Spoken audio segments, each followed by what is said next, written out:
કેમ છો વિદ્યાર્થી મિત્રો? ઈ અભ્યાસના પ્લેટફોર્મ પર આપ સૌ વિદ્યાર્થી મિત્રોનું હાર્દિક સ્વાગત છે. હવે તમે એમકોમ સેમેસ્ટર 2 માં પાસ થઈને એમકોમ સેમેસ્ટર 3 માં આવી ગયા છો. તો અહીંયા પણ તમારે સ્ટુડન્ટ સેમેસ્ટર 2 અને 1 ની જેમ 3 એકાઉન્ટ જ ભણવાના છે. હવે આપણે ભણીશું એકાઉન્ટ 7, 8 અને 9, બરાબર? અને 3 તમારા થિયરી સબ્જેક્ટ રહેવાના છે. એ થિયરી સબ્જેક્ટનું નામ અહીંયા ચેન્જ થશે. આગળ તમે જે પાર્ટ 1 માં ભણીને આવ્યા છે એ હવે તમારે રિપીટ નથી કરવાનું. હવે તમારે થિયરી સબ્જેક્ટમાં નામ ભણવાના છે, સબ્જેક્ટ ભણવાના છે ઓએમ, એફએમ અને એસએમ. અને તમારા જે એકાઉન્ટ છે એ તો કન્ટિન્યુ ચાલુ રહેશે. એકાઉન્ટ 7, 8, 9, 4 માં પછી આવશે 10, 11 અને 12. ચાલો, તો આજે આપણે જોઈશું એકાઉન્ટ 7 નો સિલેબસ, કે આ જે એકાઉન્ટ 7 છે એમાં તમારે દાખલા માટે કેટલા ચેપ્ટર રેડી કરવાના છે, થિયરી માટે કેટલા ચેપ્ટર રેડી કરવાના છે, તો એ બધું ડિટેલ્સમાં જોઈ લઈએ. વીર નર્મદ સાઉથ ગુજરાત યુનિવર્સિટી દ્વારા જે પરિપત્ર આપવામાં આવ્યો છે એ જ હું તમને ડાયરેક્ટ બતાવું છું, જેથી કોઈને પણ કોઈ પણ જાતની કન્ફ્યુઝન આ વિડીયો જોયા પછી નહીં રહે, બરાબર? એટલે તમને મટીરિયલ ખરીદવા માટે પણ તમને આઈડિયા આવી જાય કે અમારે કઈ બુક લેવાની છે. તમને આ સિલેબસનો વિડીયો જોઈને ખબર પડશે કે તમે કોઈ સ્ટેશનરી પર જાઓ છો તો અંદર ચેક કરી લેવાનું કે ભાઈ અમારા સિલેબસમાં જે ચેપ્ટર છે એ આ બુકમાં છે કે નહીં. અમુક વાર એવું થાય કે આપણી પાસે બુક હોય પણ આપણા સિલેબસના ચેપ્ટર જ નહીં હોય, બરાબર? તો એ ભૂલ તમારે નથી કરવાની. Semester 3 paper number 304 financial and management accounting paper 7.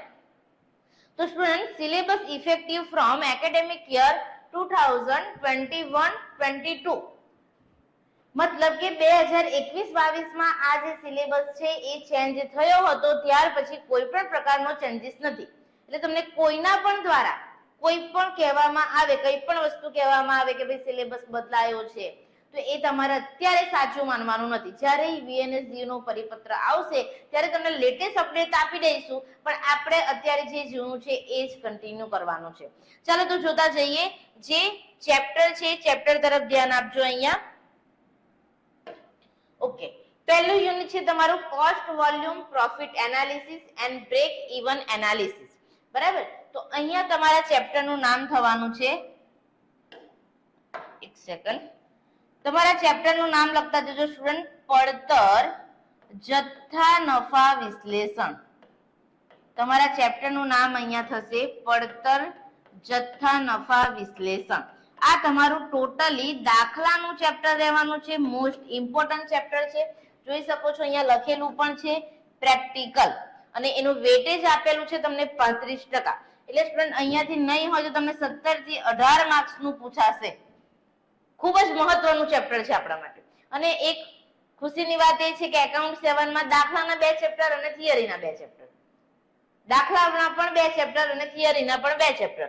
તો તમારું બીજું યુનિટ રહેવાનું છે કેપિટલ બજેટિંગ. એમાંથી પણ ટોટલી દાખલા પૂછાવાના છે, જેને આપણે ગુજરાતીમાં કહીશું મૂડી બજેટ.